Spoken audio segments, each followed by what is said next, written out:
서두에 말씀드린 것처럼 1교시 타입의 문제 같은 경우는 우리가 10분 동안 13문제를 10문제를 풀이를 하셔야지 되는 유형의 문제였고요. 그 다음에 2교시부터 4교시까지 문제 같은 경우는 한 문제를 풀 때 25분 동안 6문제를 4문제를 선택을 하셔서 25분 동안 쓰시는 문제죠. 그래서 여기 같은 경우는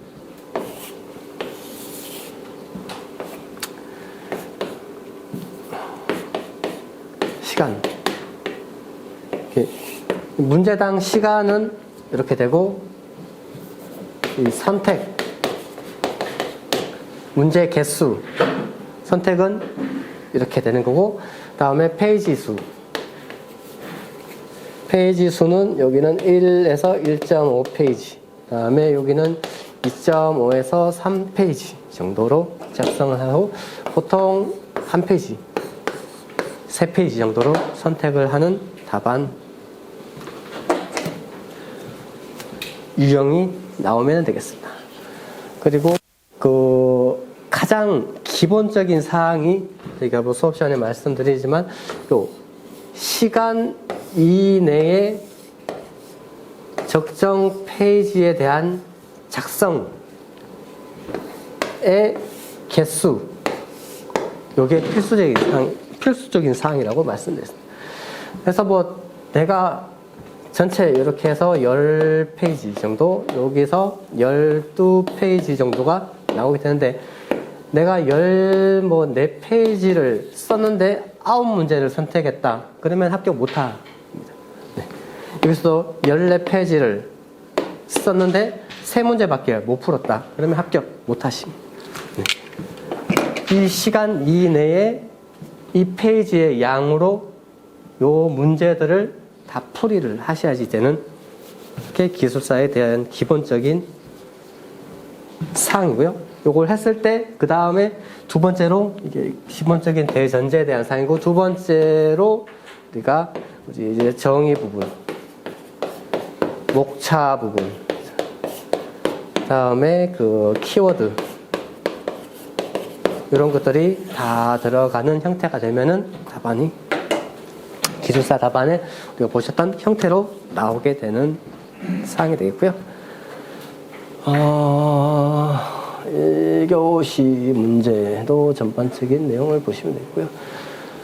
2교시 1번 문제, 전력시설물 공사 감리 업무, 그러니까 감리에 대한 사항인데, 그 중에 기본적인 정의 부분하고 검토 항목, 절차, 공사 중지에 대한 사항입니다. 이것도 뭐 되게 많이 출제된 유형의 형태고, 이렇게 풀이를 좀 하셔야지 되는 사항들. 이 문제, 아까 말씀드렸던 건축, 발송, 안전, 응용 있는데, 에서 감리 문제가 되게 좀 비중을 많이 차지하지는 않아요. 안전에서만 좀 많이 차지합니다. 뭐 이유는 다 아시겠고요. 그래서 그 관련된 규정으로 여기도 똑같습니다. 1번부터 5번까지 항목들을 물어봤기 때문에 그 개요 부분을 쓰셔도 되고 안 쓰셔도 되고, 뭐 좀 정해진 답안 형태는 아니지만 이렇게 1, 2, 3, 4는 소 문제로 분류가 돼서 질의한 사항들 같은 경우는 바로 답변을 하시면 되는 형태고요. 그래서 관련 규정을 위에다 넣었습니다. 그래서 수행 지침에 대한 내용이고, 요 항목들에 대한 내용을 물어봤고요. 다음에 102회, 124회 이렇게 해서 요 유사한 형태의 문제들이 쭉 출제가 되고 있는 것을 보실 수가 있습니다. 그래서 감리 부분도 반복적으로 출제되고 있기 때문에 이번 회차 같은 경우는 아직 감리의 진도가 안 나가서 안 다뤘는데, 감리 부분도 우리가 좀 하고 가셔야 되는 부분이죠. 공사 감리에 대한 부분에 대행하는 사람을 감리라고 얘기를 하고 있습니다. 발주자의 위탁을 받아서 감리업을 진행을 해서 발주자의 권한을 대행해서 공사를 진행하는 게 감리에 대한 공사 감리에 대한 내용이고요. 다음에 책임 감리, 비상주 감리, 지원 업무 담당자 부분에 대해서 뭐 책임 감리 이게 상주를 하는지 안 하는지 여부로 해서 책임 감리하고 비상주 감리원이 구분이 된다고 보실 수가 있고요. 상주에 대한 내용으로 구분을 하실 수가 있고, 그리고 지원 업무 담당자하고 책임 감리하고 비상주 감리원에 대한 차이를 보면은 여기 두 분 같은 경우는 감리원 같은 경우는 이 감리 회사에 소속된 직원분이 되겠고요. 그다음에 지원 업무 담당자 같은 경우는 발주자의 소속 직원, 발주처 그런 식으로 해서 구분을 보실 수가 있을 것입니다. 그런 차이점이 있고 그에 대한 업무, 책임 감리, 책임적인 전반적인 업무를 하는 거고 기술 행정적인 지원을 하는 거고 여기는 소위 말하는 문제점 파악, 해결, 용지 지원 뭐 그 밖의 업무 이런 업무를 수행하는 부분이 되겠습니다. 상주, 비상주, 그다음에 소속이 어딘지 여부, 그다음에 업무 이런 사항으로 쭉 구분이 되어 있는 걸 보실 수 있고, 이렇게 글로써 이렇게 표시를 하실 수도 있고요. 다음에 이런 식으로 해서 표로 정리할 수 있죠. 이 책임 감리하고 비상주 감리하고 지원 업무 담당자를 보면은 이 상주 여부로 보면은 얘는 상주 되고 상주 안 해도 되고 이건 상주 안 해도 되는 내용이고요. 다음에 그 소속으로 보면은 이 감리업, 그 다음에 발주처, 다음에 업무 이런 식으로 해서 그 표 형태로 답안이 나올 수가 있습니다. 그래서 제일 뭐에 대해서 설명하시오 했을 때 설명에 대한 사항에 제일 기본적인 글이 글로써 이렇게 쭉 쓰시는 건데, 글로써 쓰시면은 이 조사 부분하고 이 그 동사 부분 이런 것들을 다 써야 되는데 이런 거 쓰면 시간이 많이 걸려요. 요거 이렇게 표로 하시면 그런 것들 다 빼고 키워드 위주로만 딱딱딱 쓰시면 됩니다. 이런 식으로 쓰시는 게 훨씬 더 보기도 되게 좋고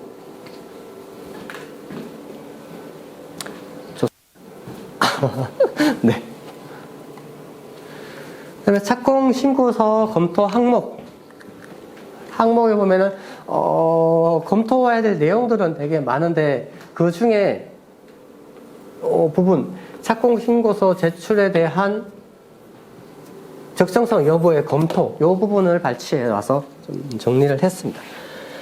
뭐 시공 관리 책임자 지정 통보, 그리고 가장 중요한 예정 공정표. 이 예정 공정표를 보고 어떤 일정에 대한 부분을 다 검토가 되죠. 언제 착공을 하고 언제 자재가 들어오고 언제 공사가 시작하고 언제 끝나고 그 다음 공정으로 언제 넘어가고 이런 것들을 전반적인 계획을 세울 수 있는 게 요거기 때문에 이거를 가장 먼저 보고 가장 중요하게 그 다음에 돈이겠죠. 그다음 품질관리 계획서, 그다음에 내역서, 그다음에 사진, 경력사항 확인, 자격증, 안전관리 계획, 투입 계획서, 그 밖의 사항 이런 것들이 감리업자가 착공 신고서 검토에 대한 기본적인 사항이라고 보시면 되겠고요. 그다음에 그 사항 우리 답안 형태로 제가 계속 말씀드리는데 가장 여기는 법규적인 사항이라서 이런 내용들이 필수적으로 들어가야 되는데 또 들어가는 필수적인 사항들이 목차에 대한 나열 형태가 가장 안 좋은 답안 형태라고 말씀드립니다. 그러니까 목차에 대한 나열만 이렇게 쭉 해놓으면은 고득점을 받을 수는 없습니다. 그냥 기본적인 점수를 받을 수 있는 형태가 되는 거고요.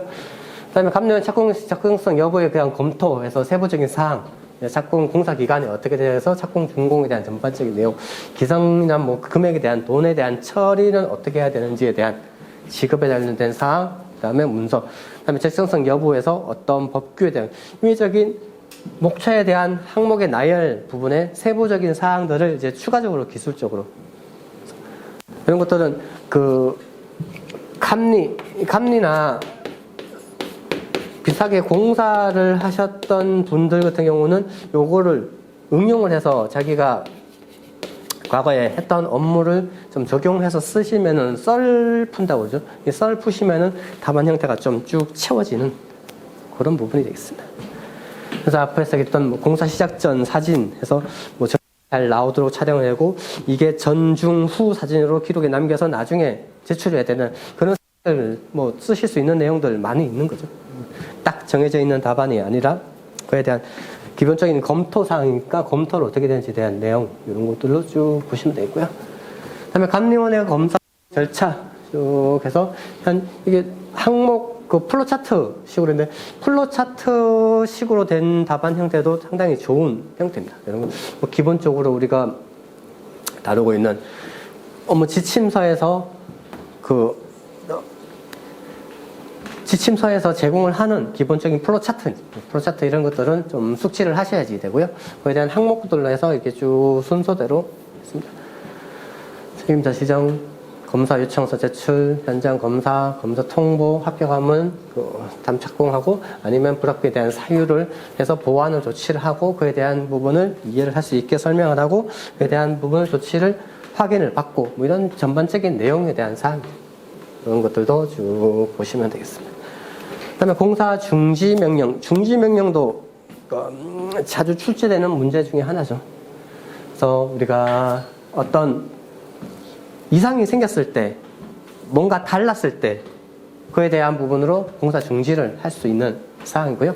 그 사항에 대해서 발주처, 그 다음에 공사 진행 업자의 보고, 그 다음에 그 기록에 대한 기본적인 사항들을 쭉 다루고 있습니다. 그리고 뭐 재시공, 공사 중지에 대한 사항이고 그 항목에 대한 부분 구분하고요. 그 다음에 중지에 대한 사항도 부분 중지가 있고 전면 중지에 대한 사항이고 공사에 대한 재개, 다시 시작을 할 때에 대한 사항으로 쭉 표기를 하고 있습니다. 이 문제도 우리가 선택해야 되는 문제 중에 들어가는 문제죠.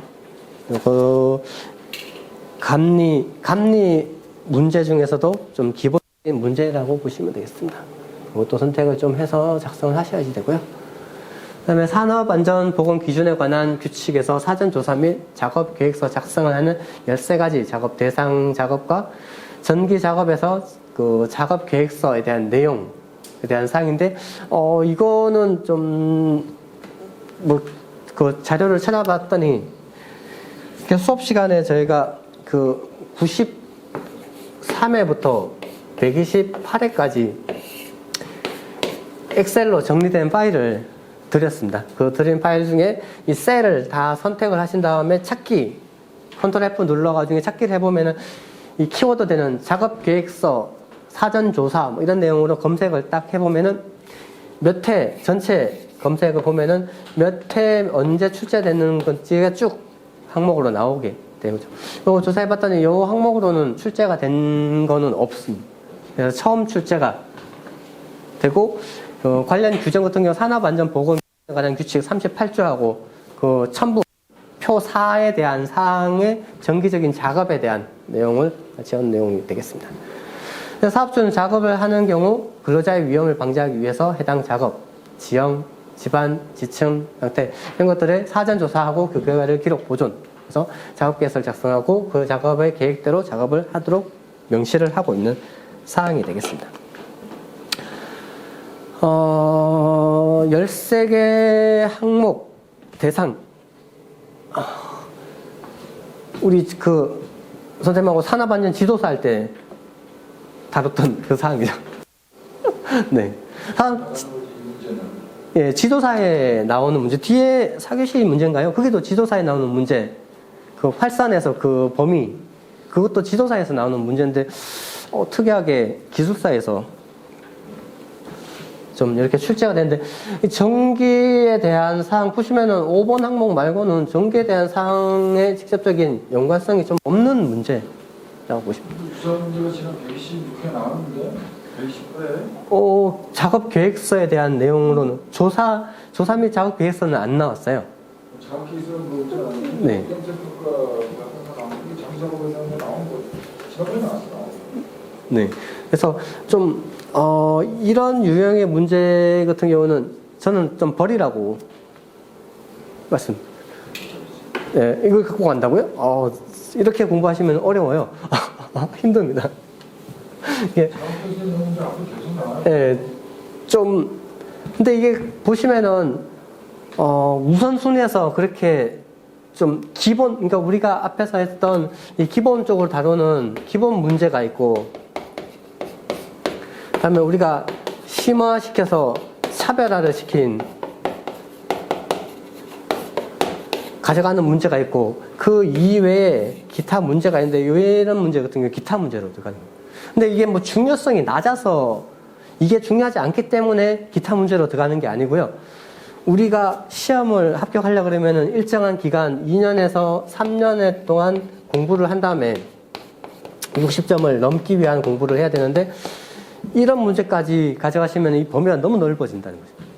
지금 툴박스를 가져가야 돼요. 네? 툴박스를. 툴박스요? 예. 그게 지금 올해 툴박스 미팅이요? 그거를 지금 기준으로 해가지고 네. 연출 평가를 사전 유해는 공부 사전 파악하라고 지금 우리 연출 지금 다 내려갔다고요. 그런 게 이제 사전의 정보를 갖다 입수해야 되는 그런 정보 중에 하나인데 그런 것들은 이 장제들이 지금 그 내용들이 지금 튀어나온다고. 예. 그런 문제 같은 경우는 이제 시사성 문제로 해서 이 관련된 법규의 변경 라든지 이슈 사항 이런 사항으로 이제 좀 어떤 회차에 나올 가능성이 있어서 그 정책이 이렇게 바뀌니까 그에 대해서 준비를 하는 거죠. 사전 조사를 해서 준비를 하는 그런 유형의 문제가 보십니다. 이거는 위험성 평가가 나오면 올해부터 이제 위험성 평가 살고 위험성 평가 죽겠다고 지금 그렇게 나오는데. 네. 여기는 지금 작업 계획서 내용이고요. 위험성 평가는 뒤에 나옵니다. 네. 네.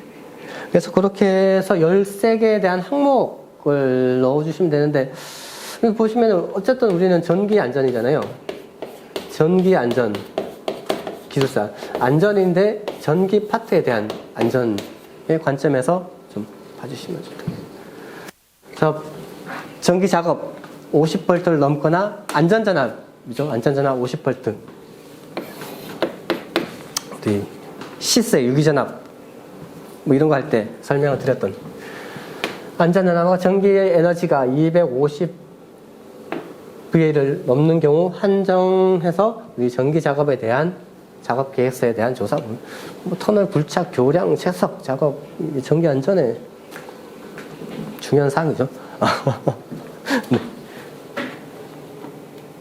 그리고 여기는 그 표 4에 보시면은 좀 많은 항목들이 있는데 그 안에 이제 정기적인 항목으로 내용이 들어있는 작업 계획서에 대한 사항을 발췌해 왔습니다.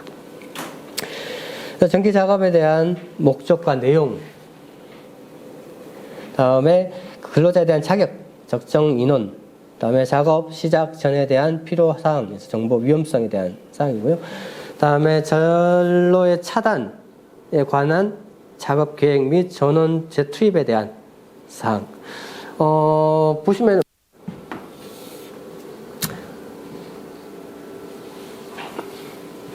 그래서 이 1교시 시험이 끝나고 우리가 20분 동안 쉬는 시간이 주어지고 2교시 시험이 끝나고 점심시간이 주어지고 점심, 그 다음에 3교시 끝나고 20분이 있고 4교시 끝나고 이제 컴백 홈을 하시는데 그때 끝날 때 항상 요 특히 시간이 많은 요 시간 끝나고 난 다음에 우리가 다음 시험에 준비를 하셔야 된다고 말씀드렸던 1교시 때 나왔던 문제들 1교시 때 나왔던 문제나 2교시 때 나왔던 문제가 3교시나 4교시에 또 나오는 거죠.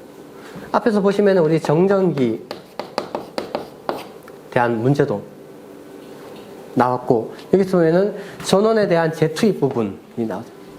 이런 부분들이 출제가 되기 때문에 쉬는 시간에 그냥 여타 다른 거 하시기보다는 그 기본서가 됐던 아니면 자기 서브노트가 됐던 자기 자료가 됐던 그 책을 나왔던 문제를 찾아서 보셔야지 돼요. 찾아서 보시면은 그 안에 들어가 있던 목차, 그림, 수식 부분이 있는데 그 부분이 틀린 부분을 빨리 캐치를 하시면은 그 다음 교시에서 시험을 보실 때 그 문제가 나옵니다. 나왔을 때 틀리지 않고 이제 적용을 하실 수 있는 거죠. 이런 것들을 보시면서 이런 항목들이 서브노트나 뭐 책에 다 있으니까 이런 것들을 찾아서 보시고 그때 좀 내가 맞는 부분은 뭐 더 자기가 확실히 알고 있기 때문에 더 이상에 대한 부분을 보실 필요는 없는데 만약에 어떤 내용들이 틀렸다 그러면 수식이 틀렸든지 그림이 좀 틀렸다 그러면 다음 교시 문제에서는 틀리지 않고 적용하실 수 있어야 되기 때문에 쉬는 시간에 쉬시는 게 아니라 그 교시에서 문제를 찾아보셔야지. 네. 문제를 찾아서 자기가 어떤 부분이 틀렸는지 안 틀렸는지 부분을 보셔야지 된다. 그렇게 하셔야지만 우리가 다음 교시에서의 감점 요인을 줄일 수가 있습니다.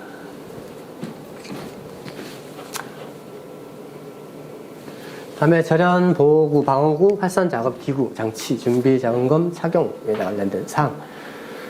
다음에 점검 시 운전에 관련된 일시 운전 작업 중단에 대한 사항, 교대 시 인계 사항. 그다음에 출입 금지에 관련된 사항, 그 전기 안전 작업 계획서, 관리 계획에 대한 사항. 이런 사항들로 해서 작업서 계획에 대한 내용으로 쭉 적어주시면 되는데.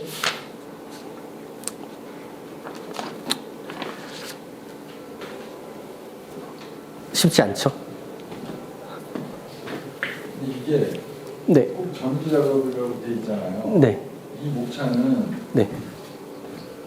다른 작업을 마찬가지예요.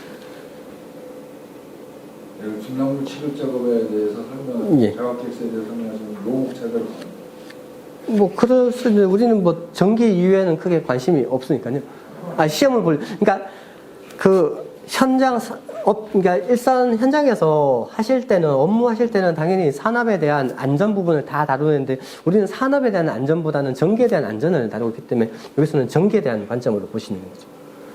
또 5항하고 4항, 5항 우리가 해당되는 게 네. 11항 세 가지는 저 13개 항목 중에서 세 말씀드립니다. 가지는 나올 수 있죠. 네. 중량물의 취급 뭐 그런 것들도 연관될 수 있죠. 건축물 등의 해체 작업도 네, 우리 해체하는데 전기가 있으면 전기 배선에 대한 해체 부분도 들어갈 수 있죠. 그렇습니다. 재손실 비용에 대한 항목, 그래서 하인리 방식하고 시몬주에 대한 방식 두 가지에 대한 부분을 물어봤습니다. 이것도 기본적으로 우리 예전부터 다뤄왔던 문제죠. 근데 이거 한동안 안 나왔다 117회 때 2번 문제로 출제가 됐던 문제인데 한동안 안 나왔다가 이번에 또 출제가 됐습니다. 그래서 안전은 보시면은 그 반복적인 출제 횟수가 좀 빈도가 높지는 않습니다. 이게 덤성 이렇게 출제가 되어 오기 때문에 과거에 파트를 보시면 전기 안전 파트의 기본 항목에 대한 사항이기 때문에 이런 것들도 보셔야 됩니다. 근데 아까 말씀드린 것처럼 우리가 그러니까 보시면 2년에서 3년을 공부를 하시는데 그래서 보통 합격을 하시는 거죠. 근데 요 문제가 117회 때 나왔으면 이 범위 이전에 출제됐던 문제입니다. 그러면 내가 봐야 되는 범위가 어느 범위고 그 범위 제가 그 엑셀 파일로 드렸던 게 95회 때부터 128회 때까지의 문제가 들어가는데 그 문제 안에 117회 안에 들어가는 문제. 이 범위 안에 있는 문제들 빨리 습득을 하신 다음에 2, 3년 내에 습득을 하신 다음에 그걸 답안 형태로 나와서 60점을 넘어야지 되는 산술적인 개념이 된다는 거죠. 그러면은 이 많은 문제들, 요 안에 있던 많은 회차, 매 회차에 31문제가 출제가 되고 여기에 연수가 곱해지면 몇 개의 문제인지가 대략적으로 나오는 거죠. 이걸 반복적으로 계속 보셔야지 되는 형태의 문제가 됩니다. 뭐 내용적인 부분은 어려운 내용은 아니고요. 뭐 제 하인리 방식 같은 경우는 총 제 코스트를 직접비와 간접비로 나눠서 1대4 비율로 해서 이런 직접비와 간접비에 대한 세부 항목들로 쭉 구성이 된다. 그리고 시몬즈 같은 경우는 총 제 코스트는 보험 코스트하고 비보험 코스트로 나와서 산재 보험료에다가 이런 추가된다. 그리고 이런 부분 같은 경우는 그 국제노동기구 ILO에서 규정하는 산업재해에 대한 인체 정도에 대한 구분에 대해서 쭉 표기를 하고 있습니다. 그런 내용으로 쭉 비교를 하시고 나머지 비교표로 해서 간단하게 언급을 해주시면 이거 이상 뭐 쓸만한 내용들이 별로 없죠. 네, 그런 식으로 좀 3번 문제로 보시면 되겠고, 이 공부를 좀 다년간 오랫동안 하셨던 분들 같은 경우는 선택해서 쓰실 수가 있는 문제입니다. 그래서 기본 범위에 있는 내용들 좀 반복적으로 봐주실 필요가 있는 사항이라고 보시게 되겠습니다. 그리고 저압 전기 설비에서 규정하는 특별 저압 엑스트라 로 볼테이지에 대한 사항이죠. 감전 보호 방법에 대한 내용 두 가지를 물어봤는데 반복적으로 출제되는 문제입니다. 99회 아주 오래전에도 출제됐고 122회 때도 출제가 될 사항이 됐고요. 그리고 우리 수업 시간에는 우리 2주 전인가요? 2주 전에 했던 사항이죠. 2주 전에 했던 사항입니다. 그러니까 특별 저압 그때 그러니까 수업 끝나고 난 다음에 모의고사 형태로 자체적으로 보셔서 가져오신 분이 계신데 그분 같은 경우는 첨삭을 해서 끝나고 설명을 드리는데 이 내용 할 때 그러시더라고요. ELV 특별 저전압에 대한 사항을 적었는데 그걸 3페이지 적기가 너무 힘들다. 양 자체가 많지가 않으니까 적다. 그 말씀을 하시더라고요. 그래서 뭐 추가적으로 설명을 드렸는데 이런 개요 부분 해서 정의 적고 그다음에 관련 규정에 대한 사항 또 특이하게 우리가 KC에 대한 사항으로 다 정리되고 또 KC IC에 대한 사항으로 지금 두 번째 아까 앞에서 보시면 1교시 때도 그 공사에 대한 정의 부분 물은 것처럼 1교시 때 한번 출제가 되면 2, 3, 4교시 때 이 관련된 내용으로 뭐 좀 유사하게 출제가 되고 있어요. 그런 것들을 해서 그 페이지 앞뒤로도 좀 보시면서 다음 교시에 대한 준비를 조금 하실 필요가 있는 거죠. 좀 더 KC가 나오는데 KC IC가 나왔네? 그러면 2, 3, 4교시에도 또 이런 유형의 문제가 나올 수 있다는 것을 암시를 하는 거죠. 복선. 그렇습니다. 특별 저전압 교류 50V, 직류 120V의 이하로 전압을 제한하는 부분. 그래서 직접 간접 접촉에 대한 보호를 해서 뭐 특별 저전압, 방출 에너지에 대한 제한, 특별 저전압. 근데 방출 에너지에 대한 제한 이거는 적용을 안 하는 거죠. 요거하고 SELV하고 PELV, 그다음에 FELV로 종류를 나눌 수가 있겠습니다. 그래서 그에 대한 사항으로 밑에 표기를 하고 있고요. 그래서 CLV, PLV 뭐 여기서 보시면은 제일 앞에 나와 있는 내용들이 글로써 이렇게 쭉 써 있는 거 보시면 돼요. 종류, SLV, 세이프티, 프로텍티브, 펑셔널, 기능적인 목적, 안전, 그다음에 보호, 기능. 그리고 좀 영어 이니셜로 된 것들은 좀 풀어서 적어 주실 필요가 있다고 말씀드리는데 그 책대로 풀어 주시면 되겠고요. 정의를 글로써 이렇게 쭉 나와 있는데 글, 그 다음에 밑에 나오는 그림, 그 다음에 표 형태로 수식이 없으니까 표 형태로 나오는데 똑같은 내용이고요. 똑같은 내용을 우리 기본서에 있는 내용으로 네. 이게 좀 페이지 이것 때문에 좀 찌부가 돼가지고 찌부가 되게 좀 나타내는데 원래 한 이 정도 크기로 그림을 그리시죠. 그래서 글로서 그 엑스터널 로 볼테이지에서 S, ELV하고 PELV하고 FELV로 해서 글로서 위쪽에 쭉 설명이 됐고요. 다음에 그림으로서 여기 SLV, PLV, FELV. 여기서 관점은 그거죠. 얘네들이 글로서 표현하든 그림으로 표현하든 표로 표현하든 전원에 대한 부분이 안전절연 변압기를 사용을 했는지, 접지, 본딩 했는지 안 했는지, 이쪽이 아닌데, 안전절연 변압기를 사용한 게 2개고, 사용하지 않은 게 요거고, 접지와 본딩을 한 게 이거고, 여기는 사용하지 않은 거죠. 접지. 보호도체, P, 본딩. 이거를 그림, 수식, 표로, 글로써 3가지 형태로 다. 기본서에도 이렇게 되어 있습니다. 그래서, 세프티, SELV, 얘 같은 경우는 안전절연 변압기를 사용하고 접지와 본딩을 하지 않아서 얘네들은 아예 격리를 시킨 거죠. 단독으로 격리를 시켰다는 거고요. 얘는 안전절연 변압기를 사용했는데 접지를 추가를 한 게 PLV, 펑션, 보호를 목적으로. 셀프틴, 얘는 안전을 위한 목적으로, 얘는 보호를 목적으로. 얘는 펑션, 기능적인 목적으로. 안전절연 변압기를 사용하지 않고 접지와 본딩 도체, P도체로, 보호도체로 연결도 시켜서 기능적인 목적으로 50V, 120V에 대한 에너지 양만 제한을 시킨 답이 PLV에 대한 사항이 되겠습니다.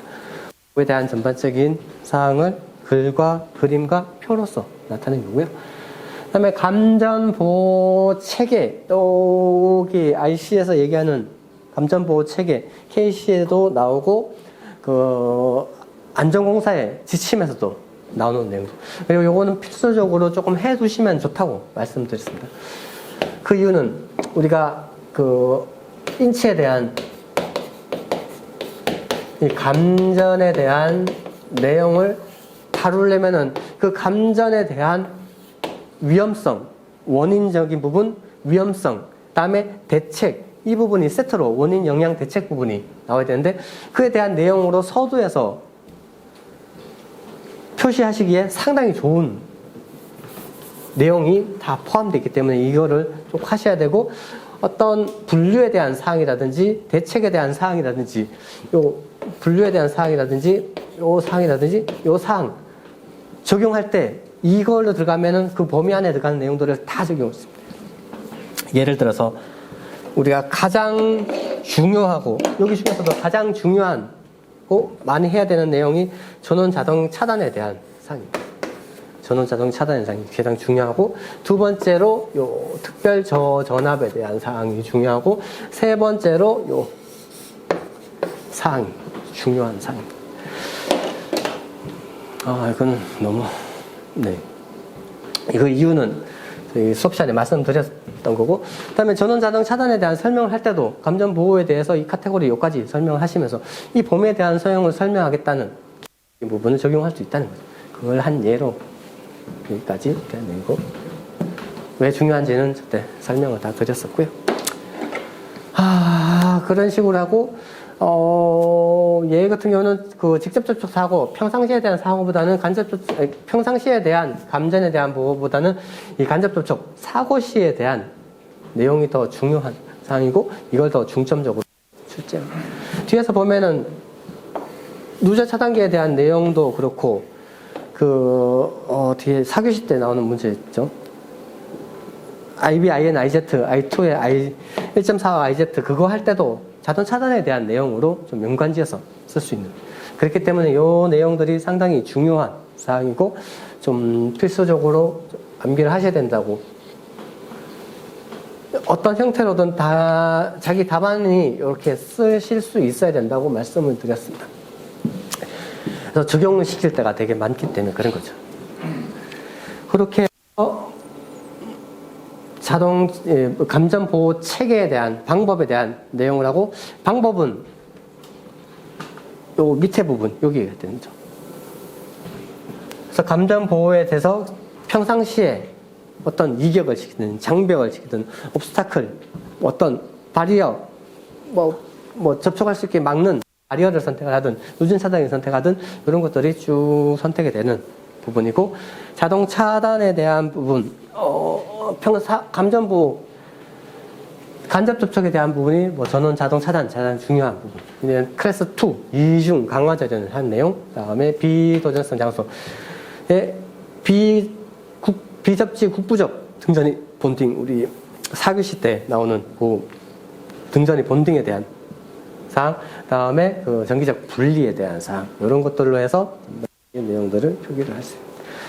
그래서 요 문제 같은 경우는 우리 KCIC 60364라고 하는데 그 중에서도 제일 기본적인 문제가 되겠습니다. 그게 기본적인 문제에 대한 내용이어서 기본서에 나오는 기본 문제가 이렇게 중요한 내용이라는 거죠. 네, 이렇게 중요한 사항입니다. 문제 5번도 배전 설비 간선에서 고주파 전류에 대한 발생 원인 영향 대책. 전력 품질 문제가 나오면은 항상 원인 영향 대책, 원영대, 사람 이름 번네. 원인 영향 대책으로 한 세트로 무조건 하셔야 되고, 원인과 대책만 물어보더라도 원인 영향 대책 다 적어주시라고 항상 이렇게 말씀드렸습니다. 보시면 그 간선 고주파 문제만 해도 110, 114, 119회 이렇게 반복적으로 출제가 되고, 고주파 문제 같은 경우는 저희가 뭐 시간을 할당을 하면서 되게 오랫동안 설명을 드렸습니다.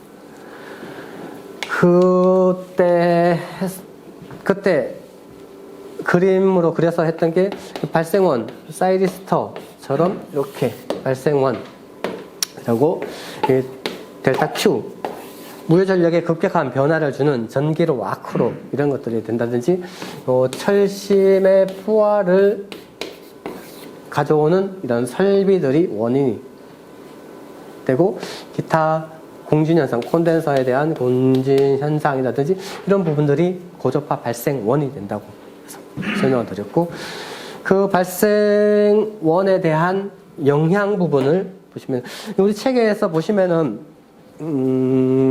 발생원에 대한 내용이 이 사이리스터의 스위칭 작용을 해서 우리 방향파가, 기본파에서 방향파 빼고 발생되는 고주파 부분이 기본파하고 합성이 된 외형파 부분으로 해서 외란 현상을 일으키는 1교시 문제하고 연관되는 사항이죠.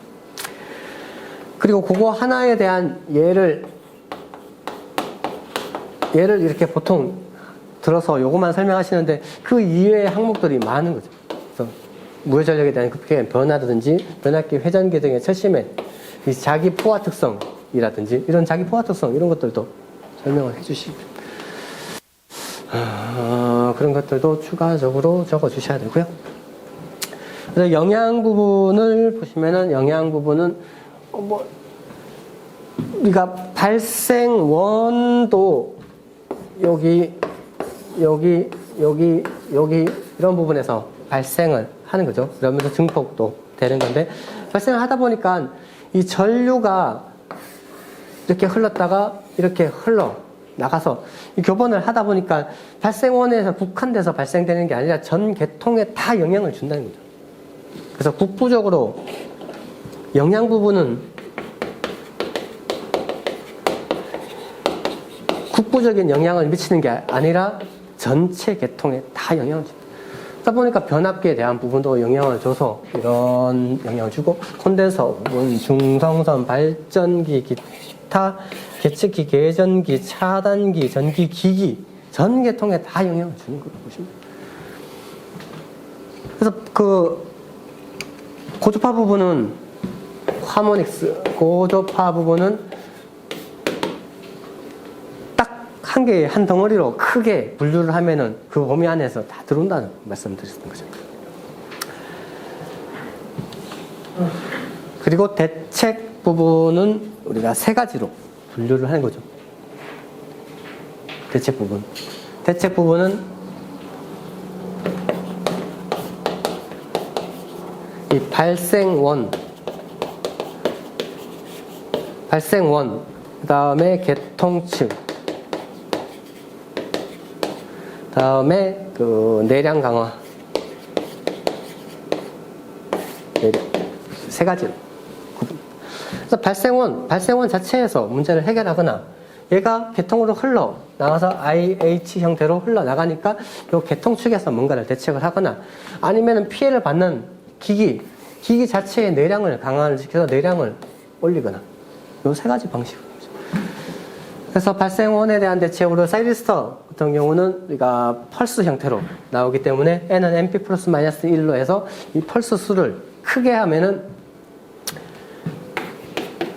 분모가 커지니까 이 차수가 작아져서 영향이 작아지는 거죠. 기본파, 2고조파, 3고조파, 5고조파, 11조파 이런 식으로 해서 크기가 커질수록 점점 작아지니까 그 펄스도 올리거나 그 다음에 AC, 요 변환 장치에서 ACL, DCL, 리액터를 설치한 다음에 AC 변환, DC 변환 부에 대해서 영향을 주고 그 다음에 ZED 이런 것들을 설치해서 하는 방식 그 다음에 개통측을 볼 수도 있고 부하측 인근에 볼 수도 있기 때문에 뭐 어디 설치지는 지점에 따라서 다르긴 하지만 이런 필터 부분을 설치를 해서 우리 그 수동 필터, 능동 필터로 LC 공진과 인버터 응용 기술로 해서 간단하게 비교를 해서 특징적인 부분 이런 것들로 좀 정리를 해주시면 되겠습니다. 다음에 영역 개선 콘덴서 설치, 개통에 대한 분리, 단락 용량 증대, 다음에 지그재그 TR, 페이스 시프트 TR, 하이브리드 TR 뭐 이것도 수업 시간에 했던 내용이죠. 그런 부분들 대한 내용 이거까지 하면 뭐 지그재그 TR 이런 식으로 감아서 빼고 하나 더 있어야 되네. 이것도 이렇게 감아서 반대로 감아서 이렇게 빼고 감아서 반대로 감아서 빼고 이런 식으로 해서 들어오는 거 반대로 나가는 거에서 서로 상쇄가 된다. 그 그림 그렸습니다. 페이스 시프트 TR 같은 경우는 이렇게 5조파하고 7조파에서 30도 위상차를 이용해서 하는 거, 이런 것들. 하이브리드, 이중 지그재그, 이런 것들을 설명을 드렸고요. 다음에 내량 강화 같은 경우는 그 모든 내량을 강화해서 설명할 수 있는데, 세 가지, 네 가지, 하나 뒤에 있나 보네. 세 가지. 변압기 같은 경우는 우리가 TLC-DF, 문의 수식. 그 다음에 전동기는 HVF에 대한.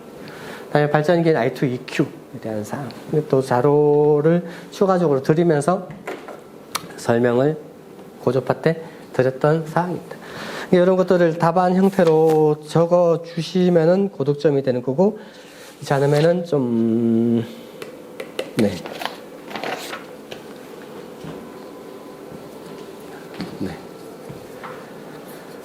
그렇게 해서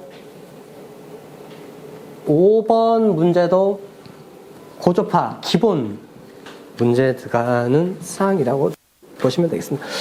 그래서 이 기본 문제에서 원인 영향 대책인데 너무 포괄적인 사항이에요. 그래서 포괄적인 사항의 전체를 다 넣을 수는 없어서 일부는 좀 빼시는데 어쨌든 항목들에 대한 내용들은 다 들어가시면서 키워드가 넣고 그림과 수식에 적절한 배치, 비교표 사항으로 해서 정리가 되는 답안 형태가 나오시면 되겠습니다. 또 2교시 6번 문제, 그 111회 때 기출문제로 출제가 됐던 문제고요. 출제됐던 문제고, 여기서 보시면은 그 정전기, 상당히 많이 출제되는 방제 쪽 문제죠. 우리 방제. 전기 안전에서 상당한 포지션을 차지하고 있는 방제 쪽. 방제 쪽 문제의 정전기. 우리 책에서 정전기 파트가 좀 페이지 수가 앞뒤로 나눠서 좀 양이 작기 때문에 추가 자료로 해서 60페이지 정도로 쭉 정리된 거를 두 가지 드렸죠. 뭐 예전에 자료하고 또 전기안전공학에 나오는 자료하고 두 가지를 해서 광폭, 정전기 할 때는 이런 자료를 추가적으로 드렸습니다. 정리가 돼 있으시면 되겠고, 이 정전기에 대한 형태도 뭐 기본적인 문제로 발생되는 원인 부분, 여기서 얘기하는 정전기 발생에 대한 부분이죠. 발생에 영향을 주는 부분, 그다음에 관련된 수식 부분 두 가지 있죠. 그 부분, 다음에 그 위험, 다음에 방전, 5가지 방전, 다음에 대책 3가지, 발생에 대한 억제, 축적에 대한 억제, 위험 조건에서 방전을 하지 않아야 된다는 그런 사항의 전반적인 내용으로 한 개의 덩어리라고 보시면 됩니다. 근데 여기서 문제 같은 경우는 좀 특이하게 이 반도체 제조 공정이라는 말이 들어갔어요. 그래서 어느 정도 반도체 제조 공정에 대한 내용들을 좀 섞어서 쓰셔야지 되는 거예요. 그냥 일반적인 정전기의 원인 영향 대책으로 서술하시면은, 근데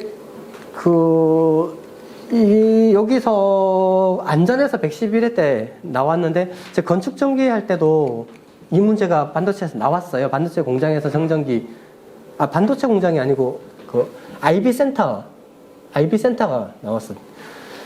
근데 그때도 그냥 기본적으로 풀어도 그냥 어느 정도 점수는 나오더라고요. 그래서 아예 틀렸다는 점수가 되게 낮게 나오지는 않는데, 요거에 대한 부분을 반영을 답안 형태가 나오면 좀 더 고득점을 받을 수 있습니다.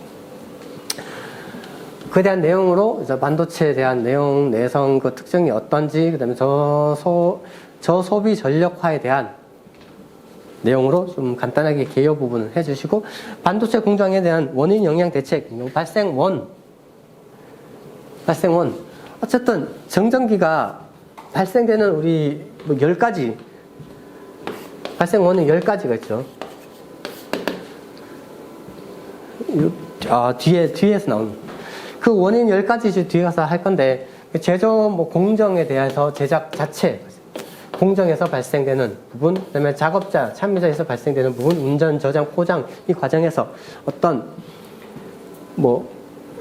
분리, 적화, 치마, 비말, 그다음에 유동, 유분, 유출, 이런 영향으로 그런 작용의 원리로 해서 이런 공정에서 발생한다는 거죠. 그리고 공정에 대한 내용들을 간단하게 적어주시고, 기본적인 정전기 발생, 전기 이중층, 다음에 우리 항상 일함수, 전자가 이쪽으로 튀어나가게 하는 기본 에너지, 일함수에 대한 내용, 그 다음에 2분의 1 CV 제곱에 대한 수식, 다음에 쿨롱용, 4파이 실론분의 R 제곱 분의 Q1, Q2로 해서 우리 관련된 수식, 방전 수식, 코로나 방전에 대한 수식, 정전기 나오면은 항상 넣어줘야 되는 부분이 되죠. 그다음 접촉성, 그다음에 원인 부분에서 접촉성 대전, 그다음에 유도성, 유도에 의한 대전, 그다음에 아이온 앤드 일렉트론 빔 차징, 이거에 대한 내용, 그 스프레이 차징, 다음에 열방사 차징, 그다음에 코로나 차징, 이런 요인으로 해서 어떤 그 반도체 공정에 대한 그런 사항들을 좀 넣어주셔야지 된다는 거죠. 네. 그에 대한 내용으로 쭉 공정에 대한 사항을 넣어주시고요. 그 다음에 대책 부분은 휴먼 바디 모델 정전기 파기 현상. 여기 발생해서 축적된 인체 차징이 됐을 때 이걸 방지하기 위한 밴드 접지, 다음에 요 저항성에서 위험에 인체에 대한 방전을 보호하고 이 스트레퍼나 정전화, 보호기, 프린터, 단락봉 이런 것들 연결을 시켜서 에너지에 대한 축적을 방지를 하는 내용이죠. 이런 것들도 뭐 그림을 간단하게 그릴 수 있으면은 좀 추가적으로 넣어주시면 좋을 것 같습니다. 그다음에 CPM, CDM, EBIM, CCM 이런 식으로 해서 우리 CDM 많이 했죠. 이 기기 부품에 차징이 됐을 때 그걸로 인해서 이 패키지 부분 표면에 발생되는 부분 CCM 차징 칩 모델에서 반도체 공정에서 이런 칩의 그 점차에 방전 여기서 일어나는 그 정전기 현상이 있습니다. 그다음에 2차 방전 방지에서 이런 부분들이 공정상 발생되는 내용이 되고요. 다음에 FIM에서 필드 인덕션 모델에서 정전기 장애에 대한 부품 부분에서 순수 어떻게 한다든지 그 유속에 대한 제한이나 뭐 이런 것들이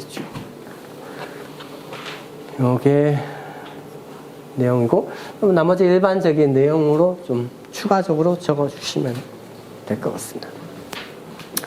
그래서 여기에 대한 내용들이 우리가 기본서에 있는 기본 내용들로만 적어서는 좀 경쟁력이 없으시고요. 이 내용들이 전기안전공학에 가면은 정전기 파트에 뒤에 있는 내용입니다. 이게 딱 정리가 되어 있는 건 아니고 이런 내용들이 거론이 되어 있어요. 그거를 답안 형태로 정리를 한 겁니다. 보시면은 564페이지에 이런 그림들이 다 거기서 가져온 자료거든요. 그래서 그렇게 좀 세분화해서 정리를 하실 필요가 있습니다. 근데 뭐 이렇게 목차가 안 나오면 아예 틀린 답이냐? 그렇진 않습니다. 어느 정도 범위 내에서 점수는 나갈 수 있으니까 좀 참고적으로 하시되, 다음에 나와서 뭐 정전기 문제 나오는데 이 정전기인데 어디 특정한 장소에 나오면은 그에 대한 그 좀 정보들을 녹여서 답안 형태로 나오는 걸로 좀, 그러니까 뼈대, 우리가 얘기하는 이 뼈대는 그대로 유지하되 그 뼈대의 어떤 특수한 상황을 좀 녹여서 하실 필요가 있다. 이렇게 말씀드리고 있겠습니다.